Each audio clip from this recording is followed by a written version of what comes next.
Hi everyone, welcome back to my YouTube channel. Today, I'm going to interview and have a talk with one of my friends, my old friends. Would you like to introduce yourself? Yeah, sure. Hi everyone, my name is Niklas Hartojoyo. I'm from Indonesia. Currently, I'm studying and also working in Taiwan. So, what do you work in Taiwan? What you are currently doing? I worked in several places before, but now I'm currently working as a gaming company as an assistant project manager and also customer relation manager. Oh, I see. So that's interesting. Like, how do you deal with your customer? And aku di sini bakal tanya beberapa pertanyaan karena lagi heboh juga ya di Indo kan kabur aja dulu nih. Deg-degan nih. Terus aku juga pengen paham sih POV dari kamu sebagai Gen Z gitu ya. Like kamu waktu denger kabur aja dulu nih, hashtag di Indo kan heboh banget gitu. Reaksi kamu kayak gimana? Wah, seru nih. Ya, timnya kabur aja dulu sebenarnya.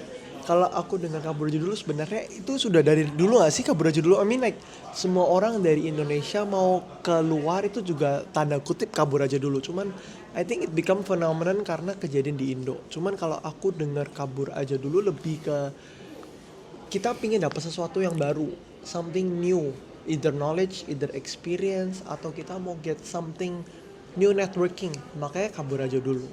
Itu sih aku sih lihatnya ke arah situ, getting new things. Oh, I see. Kalau kalau dari perspektifku ya, kabur aja dulu. Reaction pertamaku adalah waktu lihat ini ya. Karena mungkin situasi politik ya, politik, bisnis, apalagi sekarang pemerintah kita juga ya, maksudnya berita di Indo itu lebih banyaknya negatif daripada positifnya ya. Terus orang juga berpikir kayak gimana ya caranya buat kabur gitu loh. Jadi waktu aku lihat hashtag ini, aku sudah nggak heran karena Iya kan. karena sebelum keluar hashtag ini pun ya mungkin kita bisa flashback ke belakang sedikit kayak berita di Indo itu kan banyak banget tuh kayak pemerintah ada aturan aneh-aneh lah, terus aturan yang bikin orang tuh mungkin kurang nyaman, dibatasin kan gitu. Dan aku juga dilihat di sosmed ya kayak ada berapa akun itu mention Taiwan, right? Kayak Yes. oh kabur aja dulu ke Taiwan gitu.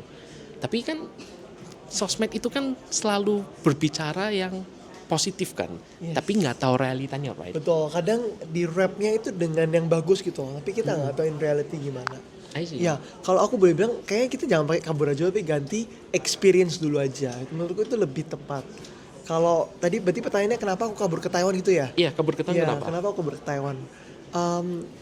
Oke, jangan pakai kabur, tapi experience dulu ke Taiwan. Sebenarnya awalnya itu setelah lulus SMA, um, ada kerinduan, ada kerinduan untuk belajar new language. Kenapa? Karena waktu zaman 2018 kan berarti kan udah mulai globalisasi tuh. Iya. Udah mulai semua belajar new technology, semua open opportunities.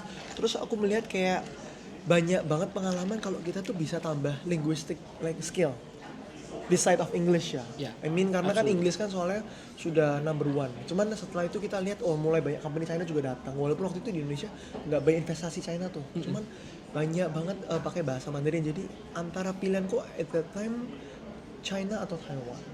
Ya pilihan antara dulu China atau Taiwan. Cuman setelah dia lihat terus dia lihat dari kondisinya, lihat dari opportunity juga belajar dan yang penting buat aku tuh kita ke luar negeri tuh jangan lupa kita harus benar-benar ingat the reason and the motivation. Motivasi itu paling penting menurut aku ya.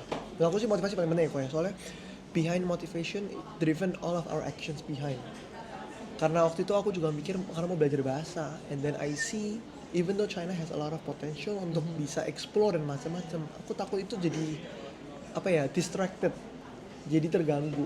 Jadi so why aku pilih kota negara yang lebih kecil, which is Taiwan, which eventually mau menjadi saat ini kalau kalau teman-teman lihat sekarang Taiwan tuh menjadi wah negara paling top malah karena dia ada semiconductor, dia juga punya banyak Teknologi juga, dia juga open to all foreigners. Jadi bukan cuma kita belajar language tapi malah juga gain connections. Banyak juga networking events. Dan ya salah satu belajar bahasa, kedua juga karena apa namanya Taiwan juga provide a good education. Education in terms of learning mentality, juga in terms of learning fisik tapi juga in terms of gaining future aspirations and networks. Itu sih yang main thing kenapa aku akhirnya experience dulu ke Taiwan. Understood. Yes. Oke, interesting bro. Karena kalau aku boleh tahu juga ya, maksudnya selama ini aku juga kenal kamu gitu ya, kayak wah kamu ini anaknya talented, terus Aduh. networkingnya juga banyak ya bro ya. Maksudnya Thank you. karena kalau for anyone who knows me, aku kuliahnya dulu bukan di Taipei, tapi aku di Yunlin, which is ini daerah kayak lebih ke countryside atau daerah pinggiran. Dan I have a limited things to do in Yunlin. Kalau Taipei kan kota besar gitu. That's all. Oh ya, Yeah. oke. Ya, sebenarnya I think Slow down dikit. in terms antara di Taipei atau nggak di Taipei, banyak banget sih peluang untuk belajar di mana di Taiwan. Bahkan aku malah lumayan admire sama teman-teman yang dari kayak Kevin nih, yang dari Yunlin bukan dari Taipei. Kenapa? Karena belajar di luar tuh berarti bisa experience gimana slow pace-nya, jadi lebih terarah. Kalau di Taipei kan kayak Jakarta tuh. Iya. Jadi kita sangat terdistract dengan banyak hal.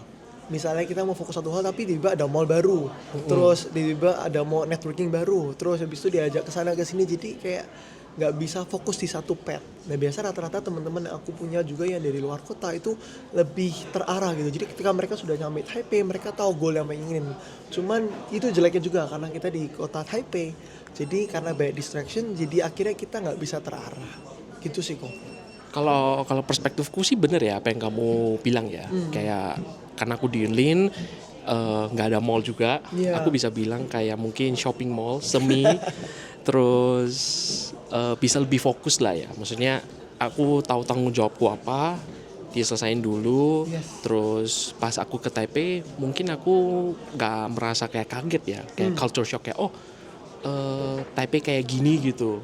Mungkin kayak culture shocknya kayak harus mungkin kayak lebih ke kok cepet banget di Taipei. Terus di Taipei ini kayak banyak tempat-tempat yang menurutku aku belum tahu nih tips and triknya. Jadi aku bisa kayak konsultasi lah, tanya-tanya gitu kan. Yes. Bisa mungkin orang yang lebih experience di Taipei kan lebih tahu ya bro ya gitu. So pertanyaan selanjutnya ya, like can you tell me like pengalaman kamu waktu di sekolah sampai kerja nih, apa yang pengalaman yang kamu rasa yang jadi kenangan banget buat kamu, yang berkesan? Kenangan banget ya. Iya. Jadi pas kamu mention dari awal kan kamu di NTU ya belajar. Sekarang profesional. Yes. Iya.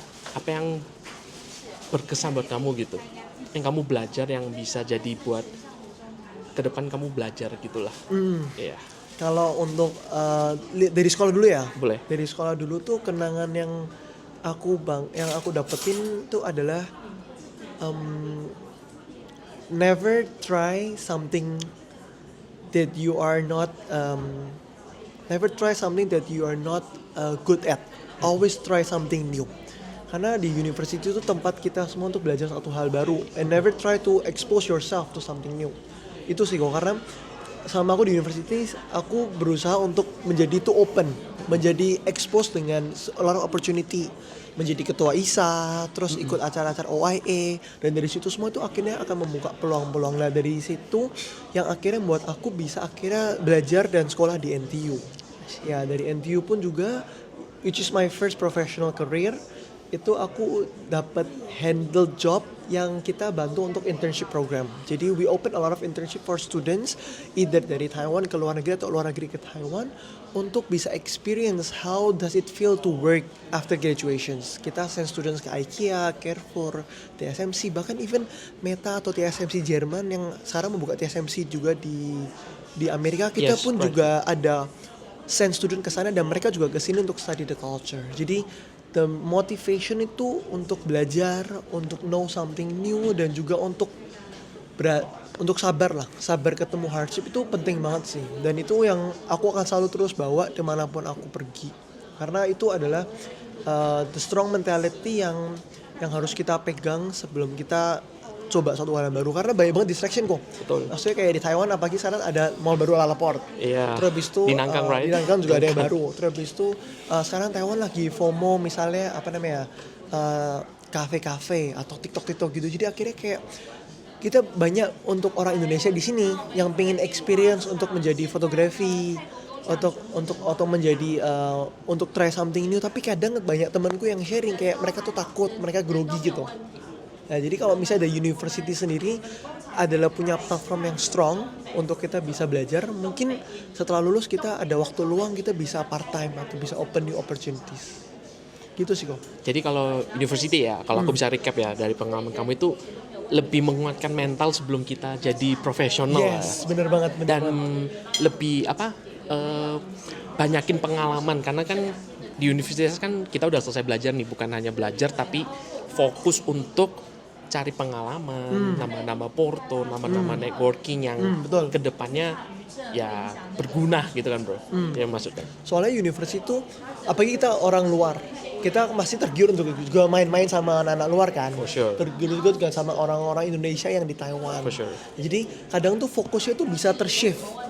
Nah kalau misalnya kita nggak punya fokus yang benar, jadi akhirnya kita nggak dapet a lot of opportunity. Padahal di universitas itu buka kita untuk networking, ada job fair kita bisa datang. Terus di OIA juga, Office International Affairs juga punya acara misalnya study camp atau exchange program. Itu semua kan kita bisa utilize menjadi suatu essence. One day setelah kita lulus itu kita bisa promote ke company. Jadi aku merasa kayak university itu seperti prep program. Terus nanti kita lulus, kita apa yang kita bisa jual gitu. Nah, gitu sih lebih tepatnya. Kalau dari pengalamanku sendiri ya, yang mungkin aku bisa bilang kayak mungkin sedikit menyesal ya. Kenapa waktu S1 itu aku nggak berpikiran seperti ini gitu. Jadi for anyone guys, for information, aku ini lulusan bachelor waktu COVID time 2020. Jadi I know how does it feel. jadi kayak kesempatan itu sedikit banget, dan jujur itu waktu yang susah juga sih. I mean I have hardship, dan ketika aku denger cerita kamu barusan tuh aku merasa kayak diingetin lagi waktu di S2 gitu, kayak aku S2 nih. Jadi aku S2 waktu after COVID, a year after COVID, mulai S2, dan aku udah tahu nih goalku apa nih gitu. Jadi aku ngejar apa yang aku mau gitu di kehidupanku ya. Jadi kayak ya udah, a part of the thesis, syarat-syarat aku selesain ya, aku banyakin networking juga. Aku juga ada pengalaman intern which is di company Taiwan, yang bisa bikin aku belajar dulu nih kayak how to be professional in Taiwan as an expert gitu. Karena kan banyak perspektif ya, kita banyak mungkin dengar dari senior kayak di kantor Taiwan nih kayak gini-gini gitu, kayak pro consnya banyak gitu kan. Tapi kalau kita belum mencoba, belum terjun ke lapangan kan kita belum tahu bro. Yes. Ya, kan? Nah kadang tuh kita dengar dari cerita orang tuh kita juga terintimidasi gak sih kok? Sure. Kayak enak banget ya kita tuh hashtag kabur aja dulu, atau tanda itu kabur aja dulu, kita keluar gitu. Tapi kadang kita nggak ngerti hardshipnya yang kita laluin gitu. Orang lain kadang di sosial media rapnya sangat enak ya, bisa jalan-jalan ke sana ke sini. Tapi sebenarnya kalau bisa di Taiwan kita juga harus belajar language-nya, kita juga harus belajar gimana ketemu orang-orang yang kadang saya ama-ama atau kawan tuh kadang kalau ketemu kadang kita di underestimate karena kita foreigner. Betul. Jadi kadang there's a lot of things yang harus kita try to evaluate ya. Kita try to evaluate sebelum kita menentukan pilihan. Kalau dari aku ya, lebih ke kayak you have to be the locals. Ya. You have to be try to immerse gitu nggak sih? Immerse the locals. Yes. So kenapa at the time aku decide untuk S1 dan S2 di Unlin? Karena orang luarnya sedikit, not like Taipei. Ada pilihan di luar Unlin tapi emang pilih di Unlin. Kalau S1 aku sebenarnya pingin di luar Unlin. Okay. Tapi aku berpikir that's not the good thing to do. Karena aku pingin suasana yang peaceful, suasana yang kondusif, yang bisa kasih aku peluang gitu kan ya. Dan to be fair, dari S1 pun ya aku akhirnya bisa ke Belanda as an exchange student. That's nice. Jadi kayak menurutku kayak aku nggak harus di Taipei kok, dan aku juga maksudnya anywhere di Taipei pasti ada opportunity. Pasti ada opportunity gitu kan, dan menurutku ini bisa membantu gitu loh. Itu S1 ya. Kalau S2 karena waktu aku S1 itu nggak ada tesis. Kita nggak ada skripsi. Jadi karena aku udah exchange ke Belanda, And then skripsi itu kayak bisa di wave gitulah. Di wave. Di wave. Jadi I don't need to write any thesis or skripsi. Dan masalahnya waktu di S2 itu pas mau daftar ya guys. Jadi semua univ di Taiwan itu minta tesis atau skripsi. Oke. Sedangkan aku nggak ada. Dan waktu itu aku apply before the COVID, before pre-COVID. Jadi sebelum 2020 gitulah ya, mid gitu. Itu udah nggak dapet bro. Udah nggak dapet guys. Jadi susah banget. Dan aku tuh mostly dari Taipei, Taichung tuh ditolak semua. Oh no. Jadi karena mereka bilang you have to show the thesis. Sedangkan univku nggak ada. Aku udah bilang dari awal. Dan walaupun aku menjelaskan kayak aku udah pernah ke Belanda nih exchange, I have the paperwork and everything, mereka tetap nggak percaya. Di Belanda juga ngerjain tesis? Enggak, karena course biasa aja kan gitu. Jadi akhirnya at the time mau nggak mau tetap stay di Yunlin. Gitu, dengan catatan khusus. Gitu, karena I'm the alumni, so they allow me to continue my study there. Gitu, dan singkat cerita juga ya guys ya, waktu S2 aku banyakin networking, kerja, dan akhirnya I met this guy. Waktu acara apa ya? IDN, right? I think sebelum itu ada juga tapi aku lupa deh kok. Iya. Cuman ya yang bener-bener get really close itu waktu IDN. So I'm the photographer for the event. Yes, bagus banget guys fotonya. Thank you so much bro. And I met this guy to be fair, dan dari situlah aku baru mengerti kenapa networking itu penting banget sih di Taiwan. No matter like you like it or not, you're introvert or extrovert, you still have to connect with someone.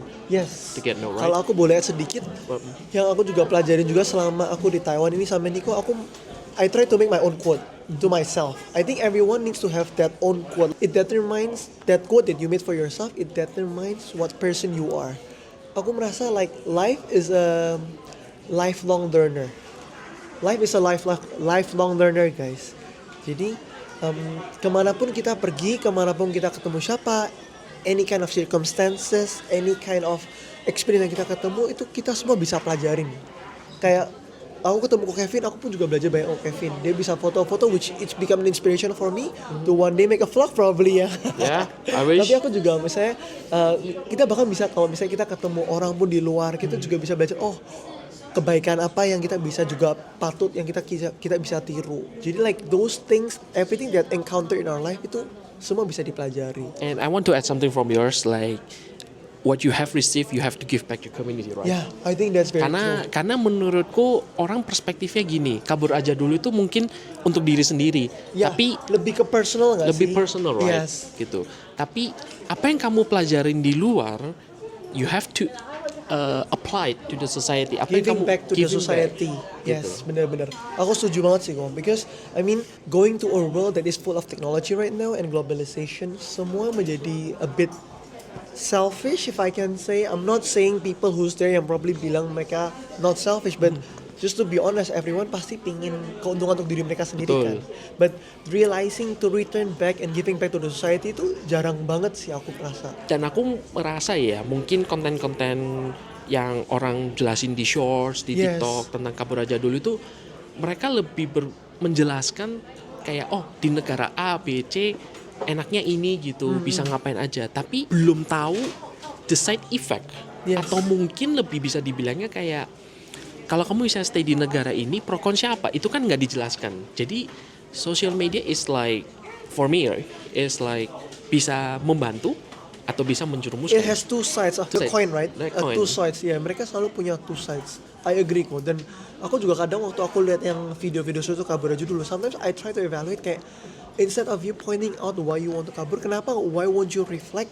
Apa sih yang lu bisa bantu setelah lu dari luar kembali gitu loh. For me itu yang a deep analysis yang kadang orang lu nggak sampai mikir gitu.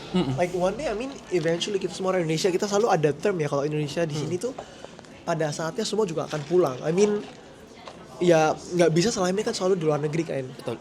Juga one day luar negeri pun juga ya salah satu side effectnya juga kita selalu terbound dengan sistem di luar negeri.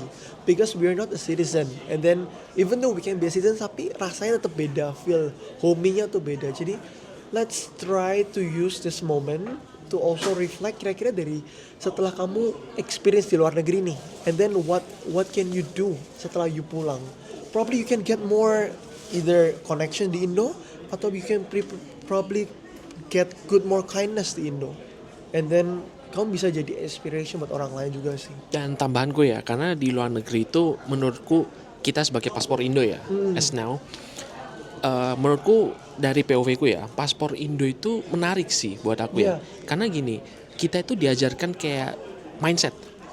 Kita ini kayak seperti buku kosong dan kita isi dengan hal-hal yang kita mau gitu. Kita bisa nulis, write your own stories, right? Jadi menurutku kalau misalnya dengan case ke Taiwan gitu, kalau dari pengalamanku ya, sebagai millennial and Gen Z in the middle, Jadi ketahuan dong kok. gak apa-apa dong. Menurutku banyak hal yang aku bisa pelajarin sih. Mungkin ada beberapa yang kamu udah mention, tapi aku bisa nambahin lebih kayak mindset. Mungkin dulu sebelum aku ke Taiwan, aku nggak merasa kayak biasa aja gitu, kayak oh ya udah, aku terserah mau ngapain gitu, nggak ada purpose hidup lah, connect sama orang ya udah random aja gitu. Tapi when I'm at my 25th, aku sadar aku harus punya purpose kehidupan, aku juga harus punya tujuan, aku harus tahu ke depan aku nggak bakalan di Taiwan forever, right? Mungkin ya nggak tahu kalau rencana dari yang di atas seperti apa ya. Tapi lebih ke kayak selama aku masih ada waktu di sini, banyaklah belajar, karena itu pengalaman berharga yang kalian nggak bisa dapet di tempat lain gitu. Nggak semua orang mungkin dapat kesempatan yang sama gitu. Mungkin misalnya aku dapat kesempatan yang ini, kamu bisa yang beda kan. Setiap orang kan beda-beda gitu sih. That's what I thought of my mind. And also kita juga harus sama-sama juga touch a little bit about being kind to other people.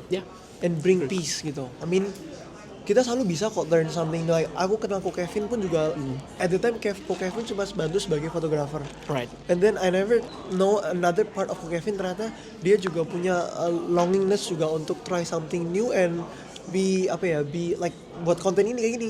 Jadi make some beautiful ideas and inspiration buat orang lain. Kadang kan orang lain cuma lihat dari sisi depannya doang ya Pak ya. Like that's why itu bener, don't judge everything by its cover. Karena kita nggak pernah tahu. Jadi when you make peace with other people and you do good and having the right mindset growth, kita jadi mau belajar terus sama orang. No wonder kayak dulu waktu itu kemarin aku pernah ketemu di MRT ya. MRT itu kita punya public transportation di Taiwan. Di MRT aku bisa juga ketemu Granny ini simply aku cuma karena aku pengen kasih dia tempat duduk.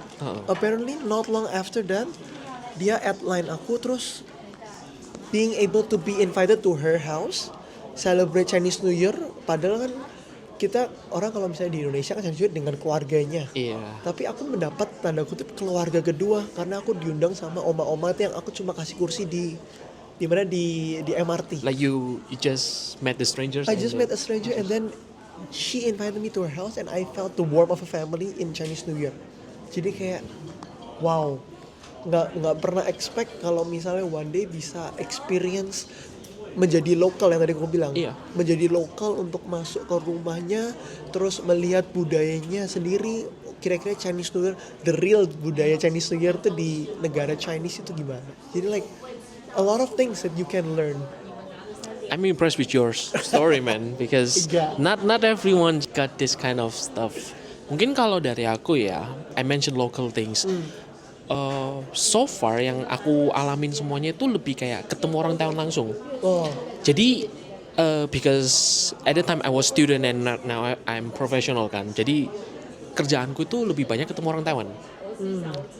Dan karena project-project yang aku lakuin, pekerjaan yang aku lakukan itu banyakkan tuh Chinese and English. Jadi bisa communicate dua arah gitu. Semisal aku kesusahan gitu ya, mereka juga awalnya kaget. Kayak, loh anak Indo bisa Mandarin? Maksudnya tidak se-perfect yang mereka expect, tapi setidaknya bisa tahu kebiasaan lokal di sini yang orang luar nggak tahu gitu. Ya kan? Jadi kayak misalnya pakai electronic invoice Caichu gitu ya. Contoh lah, ini contoh ya guys ya gitu. Kayak atau mungkin kayak Tongpian gitu. Tongpian mungkin lebih bilangnya kayak company reimburse gitu ya.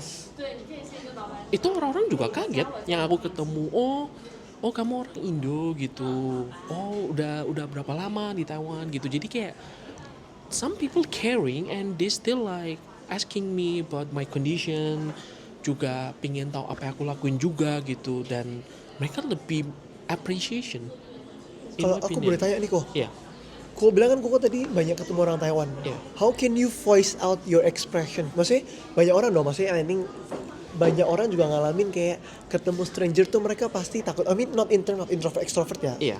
Extrovert pun juga kalau misalnya ketemu orang baru pasti ada awkwardnya Betul. in the betul. first encounter. Yes. Kan pasti ada, tapi how can you build up your characteristic sampai Koko bisa akhirnya voice out your expression terus karena udah coba, then there is something either good or bad yang maybe in effect Koko misalnya kayak orang itu mungkin be good to you, tapi kan being able to express out juga harus juga diterima juga orang lain mungkin nggak seperti yang kita expect. Mungkin orang itu jadi agak apa ya, judes gitu kan juga bisa. Oke.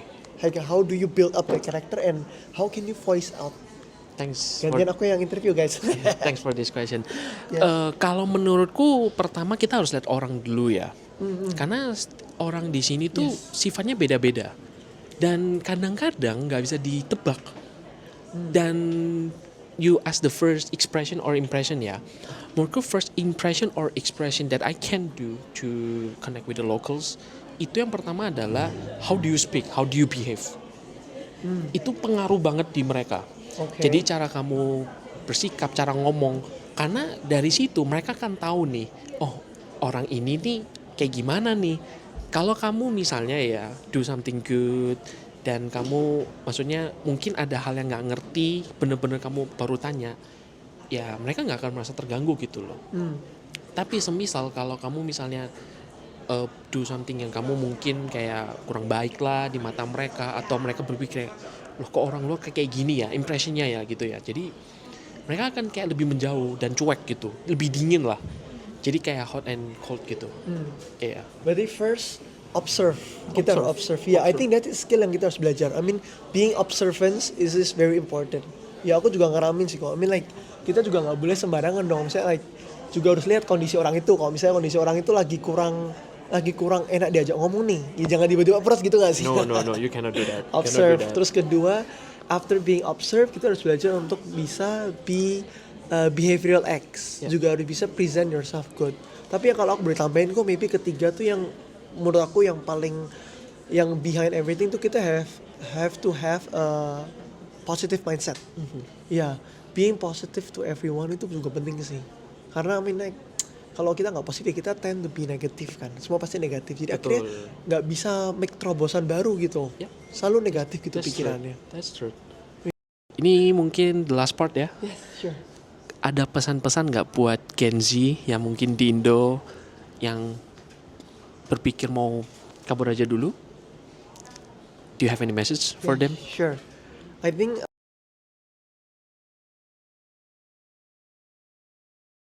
one of my message itu jangan patenkan kabur aja dulu, tetapi boleh kayak tadi yang kita bahas, kita bisa experience dulu. Kabur aja dulu, but experience aja dulu. Kita juga bisa ganti kata-katanya dengan coba aja dulu.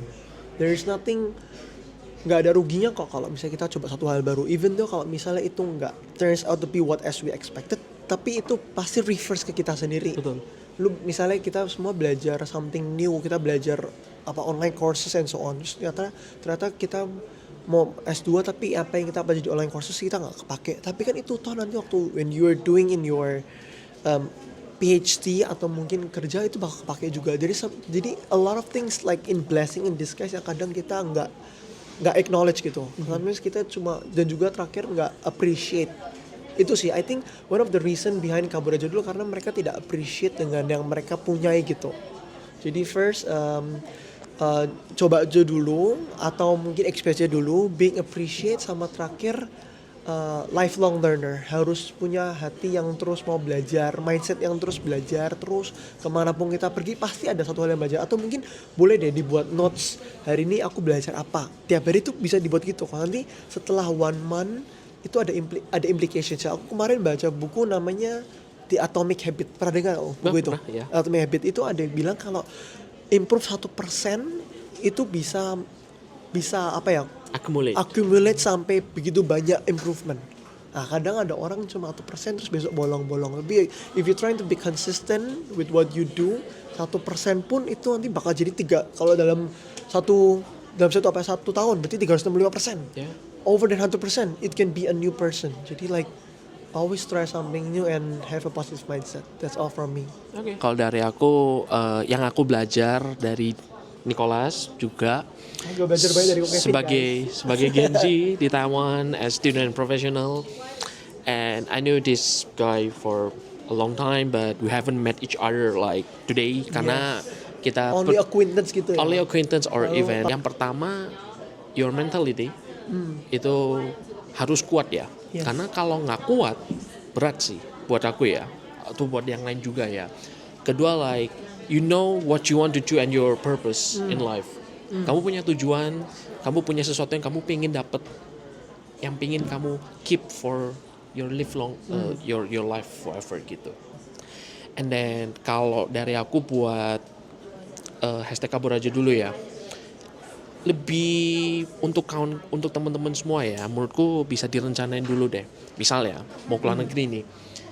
Itu bukan hanya sekedar keluar negeri selesai guys. No, itu banyak proses yang kalian harus lewatin gitu. Yes, betul. Misalnya kayak dokumen gitu. Dokumen, tempat tinggal, the language, the culture, every single thing like itu banyak, bukan hanya kayak keluar. Kadang orang FOMO ya kok ya. Aku mau nanya nih tentang Ko Kevin. Ini kan kita lagi ngobrol-ngobrol nih. Juga tadi Ko mau mention tentang apa namanya mentality. Yes. Salah nggak sih kalau kira-kira orang itu berambisius gitu? I mean, Ko tadi mention tentang harus punya goal, macam-macam purpose. Tapi tuh begitu banyak orang itu yang ketika orang berambisi, tapi banyak voices di luar sana yang buat kita nggak bisa berambisi loh. Karena lu mah sok jago, pengennya yang tinggi-tinggi, ngapain tinggi-tinggi mikirnya jauh-jauh kan bisa. I mean, this is actually what everyone we're facing gitu loh. Tiap kali orang mau mencoba hal baru tuh kadang nggak bisa karena ada someone that drops, bukan someone ya, even something pun that drags us down. How can you maintain that positive purpose goal gitu? Good questions. Kalau dari aku ya, ini jawabannya simpel sih. Dengarkanlah kata hatimu sendiri. Itu gimana cara tahu kok? Apakah harus meditate gitu kira-kira? Meditate is one of kind things, and I'm doing this every time. Kedua, self meditation. Kedua, jangan lupa berdoa dengan yang di atas. Apapun itu, guys, tetap minta guidance dan yang di atas itu sudah memberikan hal yang terbaik buat kita, no matter what. Yes. Gitu loh. Jadi kalian jangan merasa kayak mau ambisius nih tapi takut ada sesuatu. Being ambitious itu nggak salah. Ya, aku juga mikir nggak salah loh sebenarnya. Tapi kalau kita melihat perspektif yang lain tentang ambitious dan kalau itu salah ya, salah dijalaninya ya, itu bisa jadi bumerang. Bisa jadi sesuatu yang make you fall down. Jadi tetap back to motivation ya. Back to your motivation. Motivation gitu. Kenapa pengen ambitious? Yes, that's important.